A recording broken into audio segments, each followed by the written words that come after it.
Hello. Welcome to Thoughts from the Road. My name is BJ Marshall. I'm the Executive Director of Highway Connections.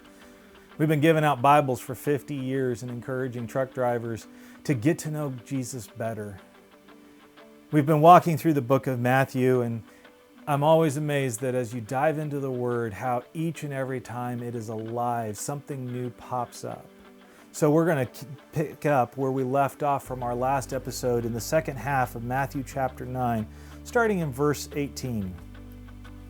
While he was saying these things to them, a synagogue official came and bowed down before him and said, "My daughter has just died, but come and lay your hand on her and she will live." Jesus got up and began to follow him, and so did his disciples.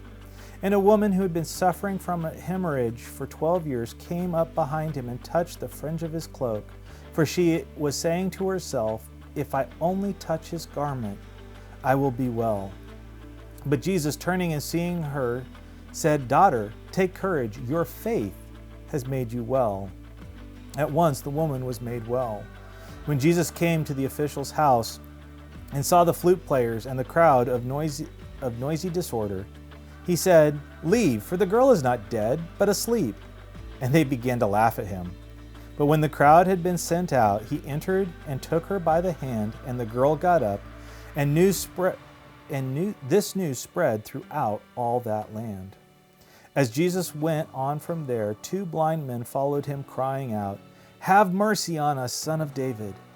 When he entered the house, the blind men came up to him, and Jesus said to them, "Do you believe that I am able to do this?" They said to him, "Yes, Lord." Then he touched their eyes, saying, "It shall be done to you according to your faith."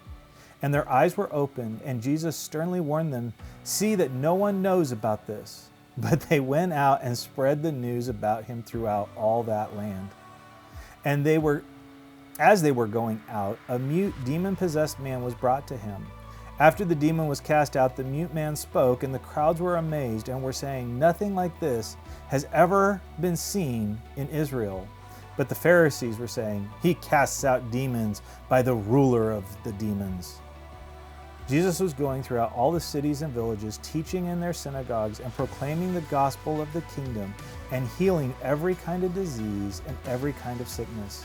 Seeing the people, he felt compassion for them because they were distressed and dispirited, like sheep without a shepherd.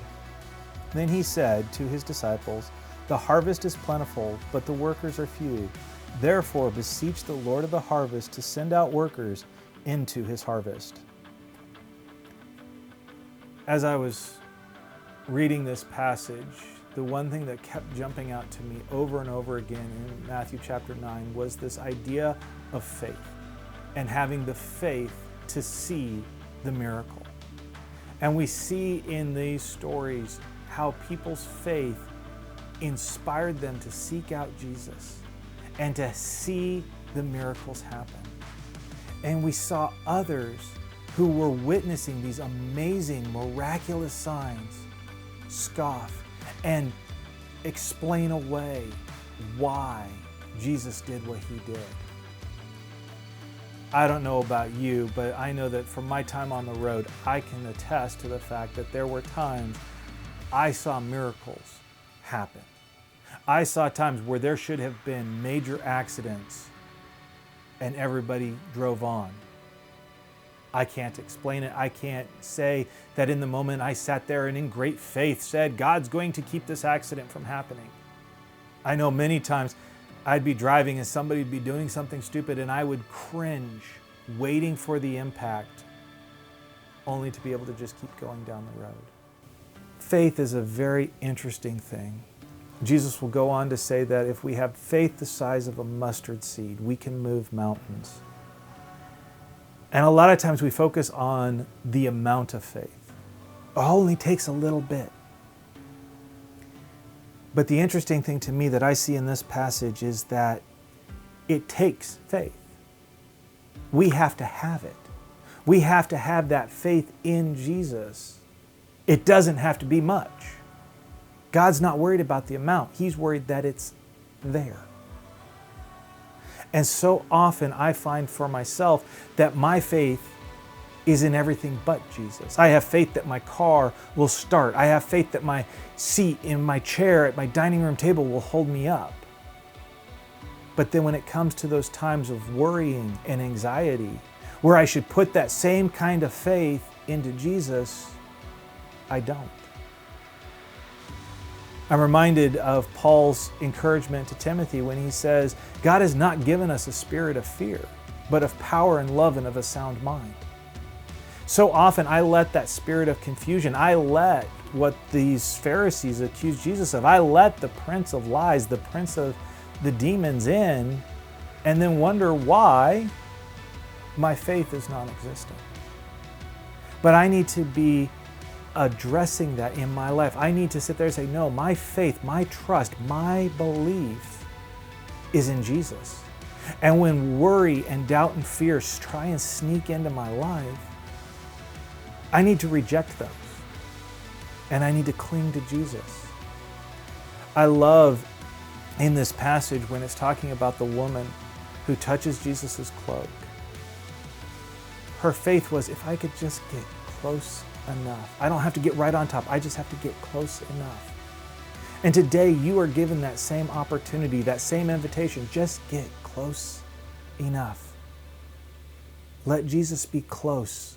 Draw towards Him. Draw near to God. And He won't let you down. So until next time, you have a safe journey and keep your eyes on the road. Thank you for participating by watching our Thoughts from the Road. If this has encouraged you, I'd love for you to go check us out on the web at our website. Would love for you to get involved with our ministry. We're always looking for people to help us distribute Bibles, and we're always looking for people that want to sow in and partner with us financially to see more videos like these and others be produced and gotten out to the trucking community. Your help can make the difference in the life of a trucker, whether that's through a Bible or through a video or through some of our audio stuff that we have online. So please head over to our website, check us out, like, share, subscribe our videos here. All of those things help advance our presence on the internet so that we can make an impact for the kingdom of God. So until next time, have a safe journey. Keep your eyes on the road.